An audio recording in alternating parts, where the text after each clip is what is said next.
මෙයා එනකම් අපි බලාපොරොත්තු වන දවස ආවා. දිනසිය සැමරුම. අපි දෙන්න පොරොන්දු වෙලා හිටියේ. නම්සන් කුළුණිකාවට යන්න.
වගේ දැනෙන්නේ.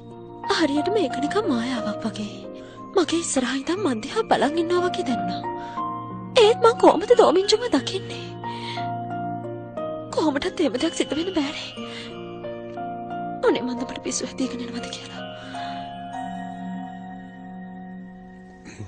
මටත් එහෙම දෙයක් වුණානේ. ඒක කොහොමද වුනේ කියලා නම් හිතාගන්න බෑ. ගිය වතාවේ මං ආපු වෙලාවේ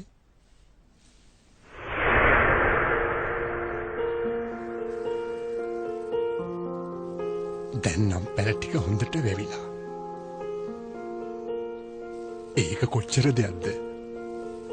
ජනේතික්නිතුමා. ඇයි? දොමින්ජුන්.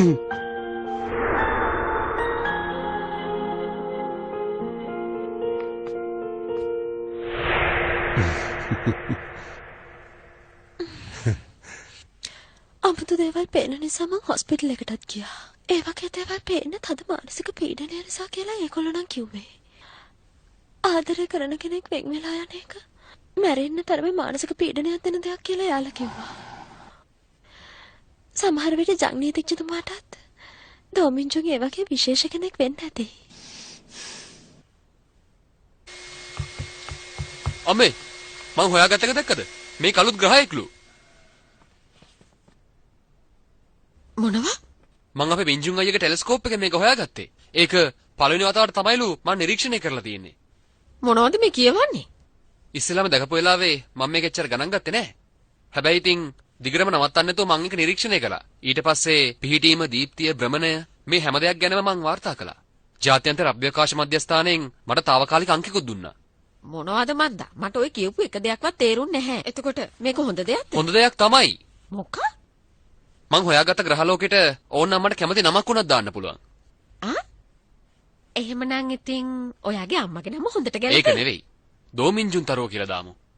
ආපෝ යා මහ බොරුකාරයෙක් නේ. ඒලියන් කෙනෙක්ද මොකද්ද කියලා ඔයාගේ අක්කවත් අතහැරලා දාලා ගියානේ. අම්මේ අයියා ගියේ පොඩි ගමනක් නේ. ඇත්තටම ඒක හරි ගියොත් නම් නියමයි. හරියටම තහවුරු කරගන්න මේකට අවුරුදු 3ක් විතර ඇයිලු. අවුරුදු 3ක් විතර? හරි ෂෝක්. මැරෙනකන් හිටියා නම් හරි.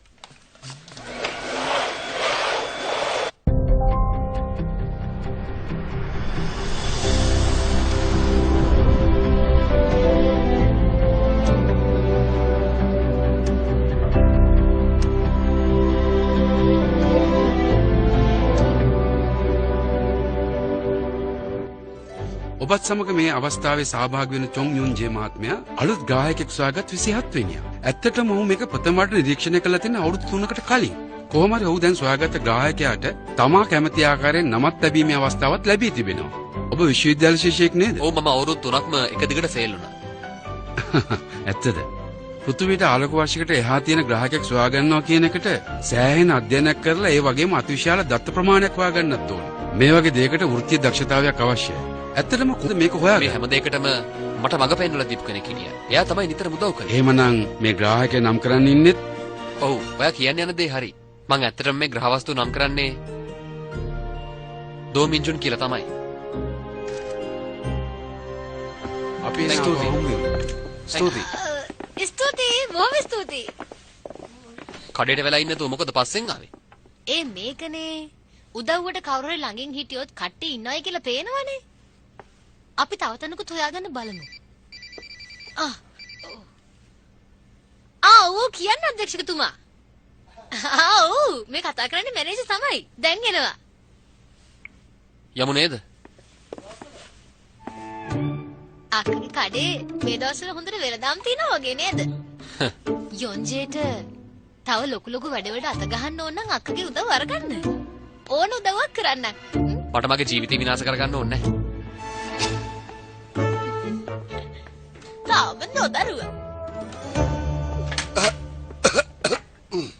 ඔයා දන්නවද? ඊජේ කෑන්ගේ අපීල් එක ප්‍රතික්ෂේප වෙලා. හැබැයි එච්එන්සී ගෲප් එකෙන් මේකට මොකුත් නොකර ඉන්න එකත් පුදුමයි. නංගෙන බොරුද? ඒක තමයි. ටික දවසකට කලින් එයා කරපු ඉල්ලීමකට අනුව එයා ආරක්ෂිත කුටියකට දාලා. අයියේ. එයා මරුපෑ එයාගේ පස්සෙන් එනවා කියලා නිතරම අඬනවලු. සමාජ විරෝධී මානසික තත්ත්වයක් යටතේ ගොඩනැගුණු මිනිස්සු සාමාන්‍යයෙන් මේ වගේ පාපොච්චාරණ කරනවා. තමන්ගේ අරමුණ ඉෂ්ට කරගන්න බැරුව මේ වගේ ඒගොල්ලෝ හිර වෙලා ඉන්න අවස්ථාවල් වලදී මෙහෙම හැසිරෙන එක සාමාන්‍යයි. එයාට එහෙම වෙච්ච එක හොඳයි. හැබැයි ඒ වුණාට ඒ චෙක් කියන්නේ 아무තු කතාවක් කියලා තියෙනවා. මොකද්ද? දෝමින්ජුන්ව දැක්කලු. එයාට ඇත්තටම පිස්සුනේ.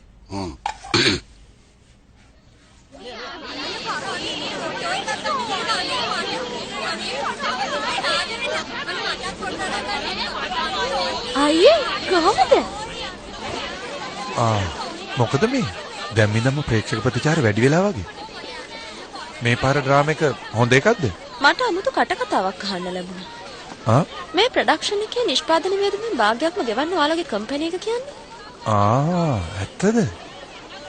වෙන්නත් ඇති. මොකද අපේ කම්පැනි එකෙන් ගොඩක් ඉන්වෙස්ට් කරනවානේ. ඔයා දන්නේ නැද්ද? මං හිතන්නේ මේ පස්වෙනි වතාව මම රංගපාන චිත්‍රපටි වලට ඔයාලා ආයෝජනය කරනවා. ඇත්තද? පාකටම ඉන්වෙස්ට් කරලාද? ඇත්තටම මං ඔය ගැන මොනවත්ම දැනගෙන හිටියේ නෑනේ. මේක අහම්බයක් නෙමෙයි. දෛවය වෙන්න බැරිද? හවුකියු නිෂ්පාදකතුමා. සෙට් එකට ඇවිල්ලාද? ඔව්. මං වෙන ගමනක් යන ගමන. ඔබතුමා කිසිම ඉල්ලීමක් නැතුව හැමදේම කෙල්ල දුන්නා. ඒකට කොහොම ස්තුති කරන්න ඕනද කියලා තේරෙන්නේ නැහැ. මේ වගේ අනුග්‍රහකයෙක් ඉන්නවා නම් වැඩ කරන එක එච්චර අමාරු නෑ. හරි ගිහිල්ලා වැඩ ටික බලා ගන්නකෝ. යන්න. හැම වෙලේම අපිට කැම වෙනවට ගොඩක් ස්තුතියි. හැමෝම එහෙම නෑ. Thank you.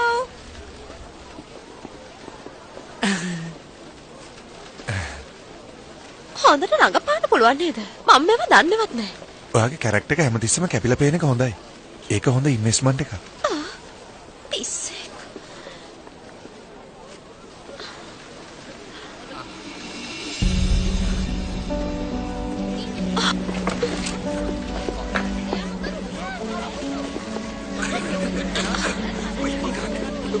Doomicho. Doomicho. Doomicho. Doomicho.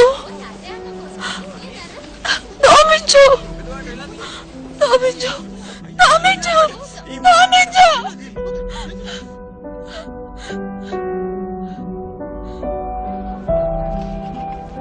Doomicho. නවත්තන්න සොමි.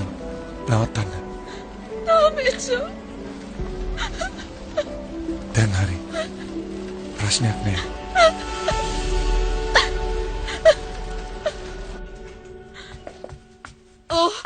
මොකද අනේ වාට උනේ? ඇයි ඔයා ෂූටින් එකේදී අඬන්න ගත්තේ? ඒවෝඩ් සෙරමනි එකට කලින් ඔහොම අඬන්න ගත්තාම ඔයාගේ මූණ සවුත් වෙනවනේ. ප්‍රශ්නයක් නෑනේ. තාත්තේ ඔව් කියන්න. එයා නැතුව පාළුයි. ඔය විදියට අඬන්න ගියොත් මේකත් එක අර දුක හිතෙනවා. එයා ගතින් අල්ලන් ඉන්න ඕනේ. මන්ද ජීවිතේ හිටියන හරියට මැරිලා වගේ.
මතකද මං කිව්වා ඔය වගේ ඇඳුම් ඇඳගෙන මිනිස්සු ඉස්සරහට යන්න එපා කියලා.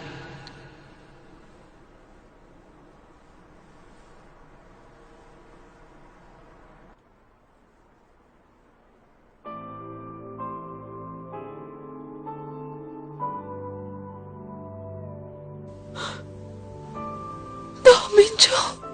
ඔව් මං තමයි.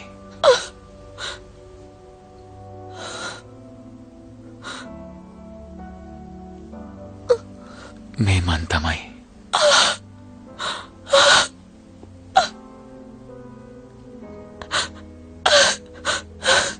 සමාවෙන්න. එන්න පරක් වුණාට.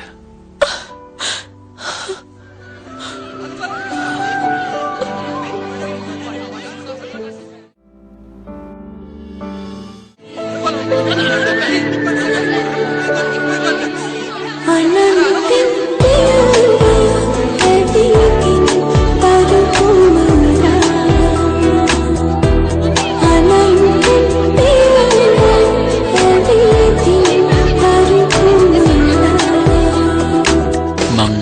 ඉක්මනින් මෙහි අපව ආවද? කොහොමද මං ඒක ඔයාලට විස්තර කරන්නේ? ඔයා අපව ආවා. ඒත් ඉක්මනින් අතුරුදහන්.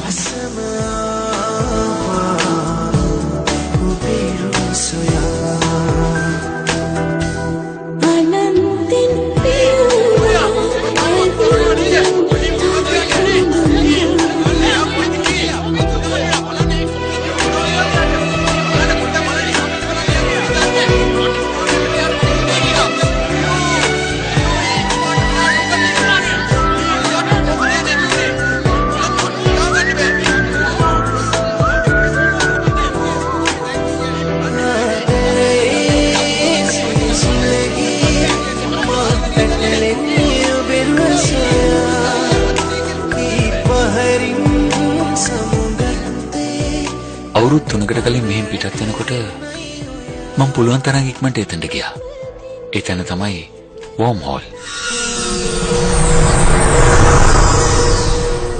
මං එහෙට ගිහිල්ලා හිටපු තත්ත්වයටමපත් වෙලා ආපහු ඉක්මනටම මෙහෙට එන්න උත්සාහ කළා.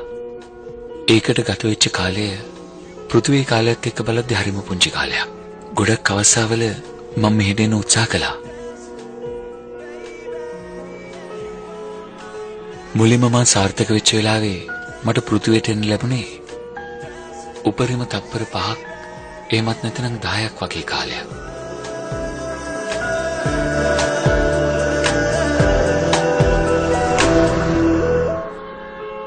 ඒක තමයි මං සාර්ථක වුණු පළවෙනි වතාව.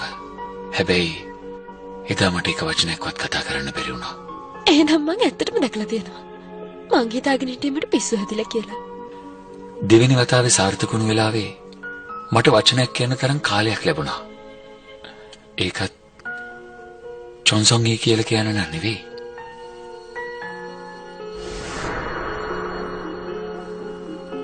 දැන් නම් පැල ටික හොඳට වැවිලා. ඒක කොච්චර දෙයක්ද? ජංනීතිඥතුමා. ඇයි?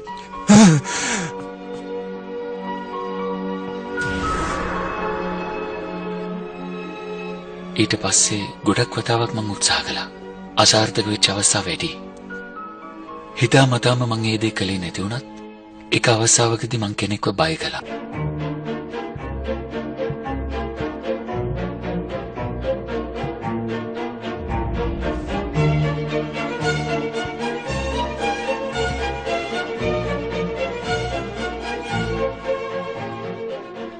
දොමින්ජොන් ඔයා හැම දෙයක්ම නැති වුණා නේද? සල්ලි, පවුල, කීර්ති නාමය, තමන්ගේ අය. ඒක මතක් කරලා දෙන්න ආවේ.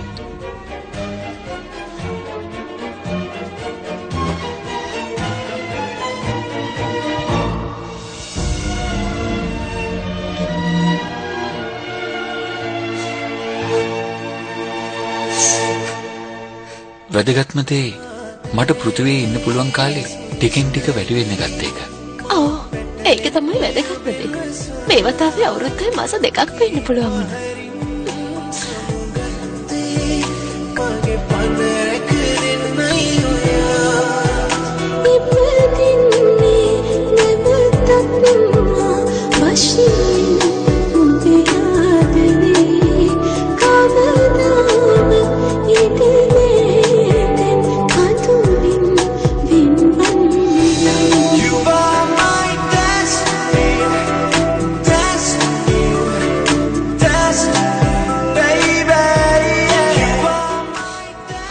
ගොඩාක් සතුටින් ජීවත් වෙනවා.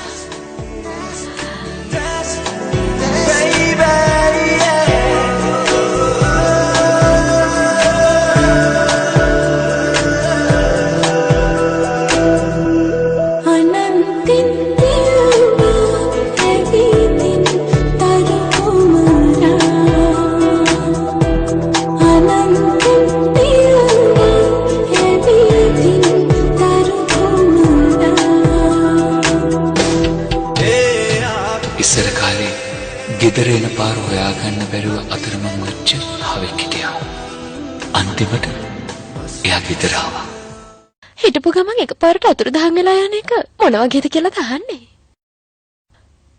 එතකොට තමයි දැනෙන්නේ තවත් වැඩියෙන් ආදරය ඕන කියලා. හැම මොහොතකම තමන් ආදරය කරන කෙනා එක්ක ගත කරන අන්තිම තප්පරය කියලා හිතුවත් ඒ ජීවිතේ මොනතරම් වටිනවද කියලා දැනෙන්න ගනී. මං ඇවිල්ලා ඉන්නේ